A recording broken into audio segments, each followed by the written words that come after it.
Each morning, I look in the mirror and I tell myself one thing to boost my confidence. Don't wait on your weight to live the life you want. My name is Cece Olisa. I co-founded the CurvyCon, a plus-size fashion convention during New York Fashion Week. I'm also a lifestyle influencer, which basically means I share my life with thousands of people on the internet. Growing up, I always wanted to be on stage. Dance, theater, singing. I loved it all. It takes confidence to go out on stage and perform, but luckily for me, there was no shortage of love and validation in my family. I like to think of confidence as a big red balloon that can either soar or deflate. My parents had the challenge of raising 3 daughters and making sure that each of our confidence balloons was sky high and full. They did a great job. Baby Cece had a soaring confidence balloon until around elementary school. I was the only Nigerian girl in my class, but that wasn't a problem. I was significantly taller than the other girls, and instead of long straight hair, I had big kinky natural hair, but those things weren't a problem either. The problem was my body. According to the National Report on Self-Esteem, 98% of girls feel that there is an immense pressure from external sources to look a certain way. In elementary school, a teacher pulled my mom aside to let her know that while I was a good dancer, I would not be allowed in our school's elite dance group because I didn't have a dancer's body. For the first time, my confidence balloon lost a little bit of air. I went to a performing arts high school with famous alumni like 6-time Tony Award winner Audra McDonald. My junior year, a teacher told me privately that while I had a great audition for the school musical, he just couldn't give me the part I wanted. Why? Well, he said, there would be that scene where you'd have to admit that you made love in the back of a car, and it's simply unrealistic that someone of your size would fit in the back of a car. As I listened to a teacher that I respected tell me that my body was the reason he was choosing to ignore my talent, my face got hot with embarrassment. A knot formed in the pit of my stomach. I thanked him for his feedback, and I rushed out of his classroom just as tears began to fall down my face. I wanted to quit. But there's an expression amongst us Nigerians, Naija no de carry last, which in my family meant if you have a goal, you don't quit. You keep working until you achieve it. My senior year, my classmates voted me most talented. My teachers couldn't see past my body, but my classmates could. And that gave me the tiny burst of air that my confidence balloon needed to move forward.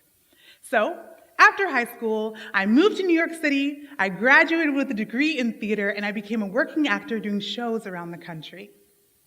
Then I decided that I wanted to land a role on Broadway, and my weight became an issue once again.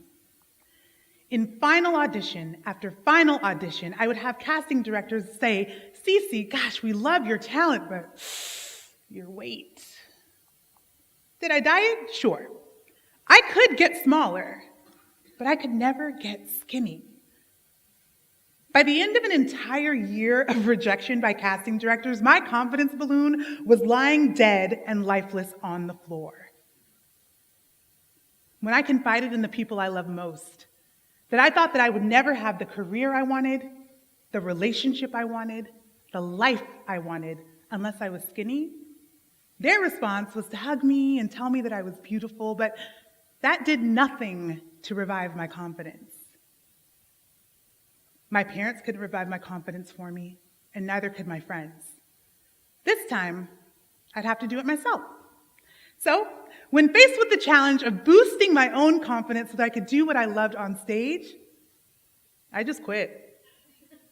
I stopped auditioning. I got a corporate job to pay the bills. I developed an eating disorder. I was miserable.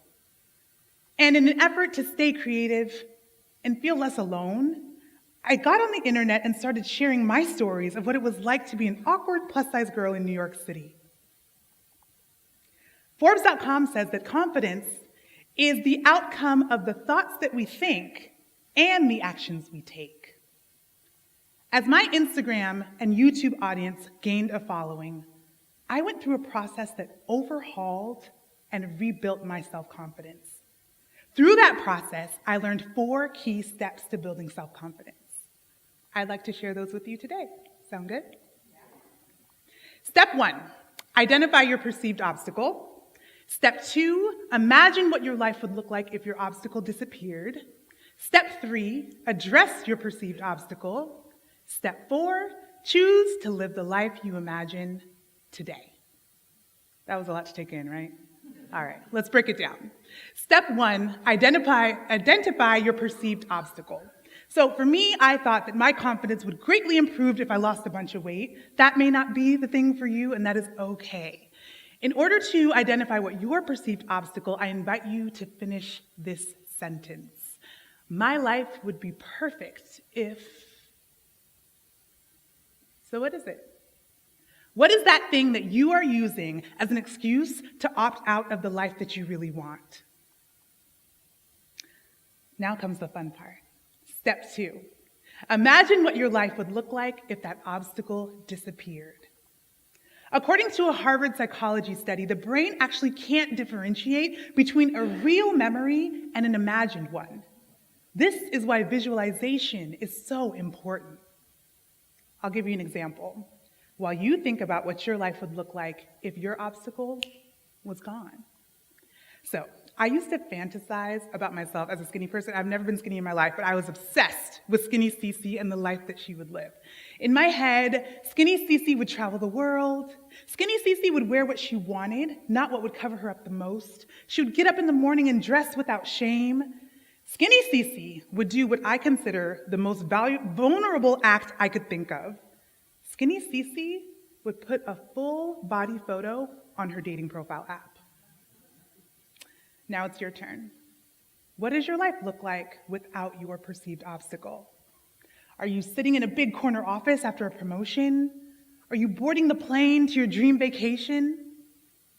While you think about that, let's move on to step 3. Address your perceived obstacle.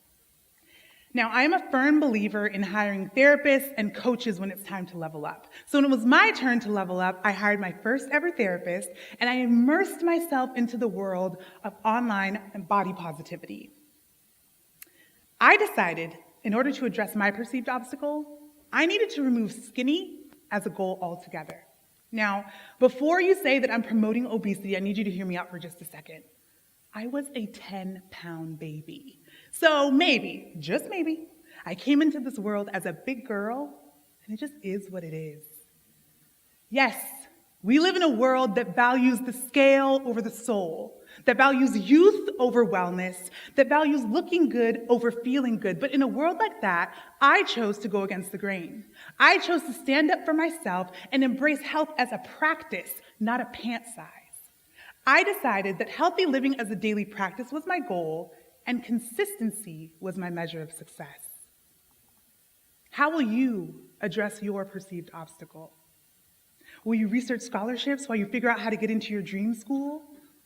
Will you reach out to a therapist about past traumas that are bothering you?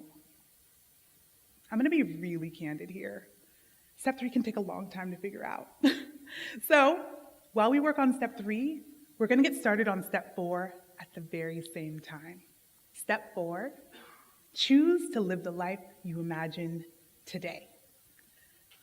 What you're probably thinking is, Cece, how can I live the life I imagine when I still have my obstacle, right? I can't do that. It's not true. You don't have to wait on your perceived obstacle, just like I didn't have to wait on my weight. Remember my Skinny Cece imaginary life? What did Skinny Cece do? Skinny Cece traveled the world. Here I am, traveling the world. I'm not skinny.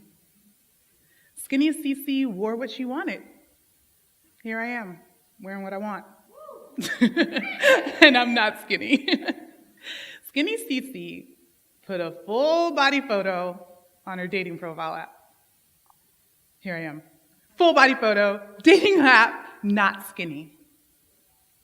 How will you choose to live the life you want right now? Nothing lights me up more than when I see people shouting me out on Instagram and sharing their stories of self-confidence. As you embark on your journey of self-confidence, I'd like to remind you of one thing.